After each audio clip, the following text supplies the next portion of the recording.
The PlayStation Portal is designed for remote play on the PS5, but connectivity issues can occur where the device powers on but fails to pair with the console. Begin troubleshooting by ensuring both the PlayStation Portal and PS5 have the latest firmware installed.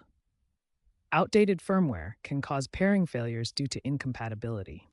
Next, perform a complete restart of both devices.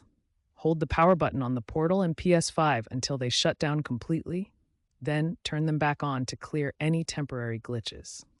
On the PS5, navigate to Settings, then System, and select Remote Play to ensure it is enabled. This setting allows the console to accept remote connections from the Portal. Verify the PlayStation Portal is within 10 meters of the PS5 and connected to the same stable 5 GHz Wi-Fi network. Check network performance to ensure optimal conditions.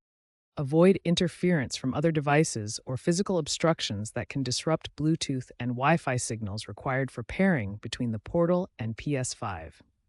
If basic troubleshooting fails, advanced solutions are necessary. First, forget the PlayStation Portal in the PS5's Bluetooth settings under Settings, Accessories, Bluetooth Devices, then repair the devices. Network configuration is crucial. Ensure your router has UPnP enabled for proper port forwarding of TCP and UDP ports 9295 through 9308. For persistent connectivity drops, consider using a wired Ethernet connection for the PS5 to ensure a stable network. This eliminates wireless interference. If a wired connection isn't possible, a Wi-Fi extender can help improve signal strength and reduce connection issues. For users with mesh network setups, ensure the 5 GHz band is prioritized over 2.4 GHz for better performance.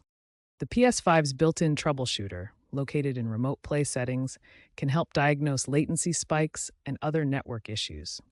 If these steps do not resolve the issue, contact PlayStation support for device-specific diagnostics, as a hardware issue may be present.